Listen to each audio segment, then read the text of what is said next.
جی ناظرین کرام، یہ آپ دیکھ رہے ہیں مکتب کا ماشاءاللہ سامنے بینر لگا ہوا ہے جس میں حمد و نعت اور نظم اور حفظ قرآن کریم، بیان، زبان، حدیث، عقائد، مسائل قرآن، اسلامی تربیت، یہ تقریباً 5 مضامین کے اندر یہ تمام چیزیں ہوتی ہیں جو بچوں کو 1 سے سوا گھنٹے کے مکتب میں ماشاءاللہ پڑھائی جاتی ہیں، اور بہت ہی اچھے انداز اور اسلوب کے اندر بچوں کو سکھایا جاتا ہے، جس سے بچوں کے اندر قرآن کریم اور حمد و نعت کا شوق پیدا ہوتا ہے، قرآن کریم سے محبت پیدا ہوتی ہے، بولنے کا، زبان بیان کرنے کا بچوں کے اندر ملکہ پیدا ہوتا ہے، اور اسی طرح حدیث سے بھی مناسبت پیدا ہوتی ہے۔ حدیث چونکہ ہمارے نبی صلی اللہ علیہ وسلم کی کلمات ہیں، ان کی بتائی ہوئی باتیں ہیں جو بچوں کو بچپنے سے ہی دل و دماغ میں بچوں کے بٹھائی جاتی ہیں، تاکہ بچہ آگے چل کر توحید پرستی اور اللہ کے نبی سے محبت اور اس کا دین کا عاشق بنے۔ اسی طرح عقائد مسائل ہیں، عقائد مسائل میں بچوں کو کلمات، کلمہ طیبہ اور 5 کلمے، اور اسی طرح سے نماز مسائل کے اندر بچوں کو چھوٹے چھوٹے مسائل، وضو ٹوٹنے کی چیزیں، اور اسی طرح نماز کے مفسدات اور نواقض وضو جتنے بھی ہیں سب بچوں کو سکھائے جاتے ہیں۔ قرآن کریم میں بچوں کو بچوں کی تجوید اور مشق اور حفظ سورہ، تمام چیزیں بچوں کو قرآن کریم کے تعلق سے سکھائی جاتی ہیں،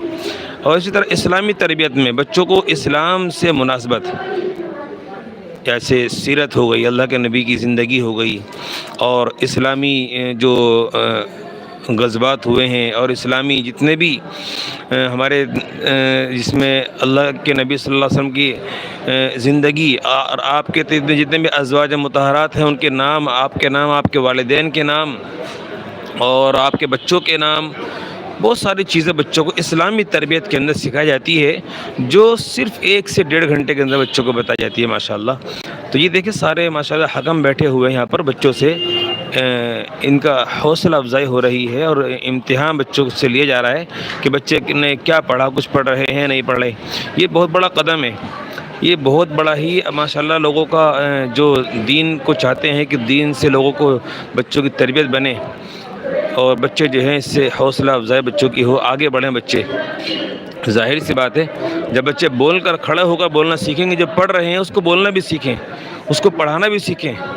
تو ظاہر سی بات ہے جب بچے اس طرح سے اٹھیں گے، بڑھیں گے، تو بچوں کے اندر ایک حوصلہ اور ہمت ان کے اندر آئے گی، اور بے جھجک ان کے اندر ماشاءاللہ کہنے سننے کا ملکہ پیدا ہوگا، اور شرم حیا اور یعنی شرم بچوں کے اندر سے نکل جائے گی، جو ہے کہ کھڑے ہو کر انسان کو بولنے سے بچوں کو روکتی ہے، کھڑے ہو کر آدمی کب کب آتا ہے، تو وہ بچپنے سے ہی بچوں کے اندر سے ختم کی جاتی ہے، تاکہ بچہ جو بول رہا ہے، جو سن رہا ہے، جو پڑھ رہا ہے، اس کو لوگوں کے سامنے بیان کرے، پڑھانا سیکھے۔ اور مکتبوں کے اندر ماشاءاللہ یہی ہوتا ہے کہ بچے کے استاد نے پڑھا دیا، بچہ کھڑا ہو کر خود اس کو پڑھا رہا ہے،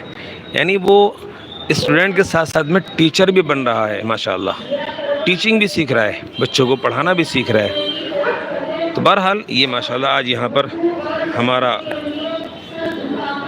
بچوں کا نظام چل رہا ہے، بہت شاندار۔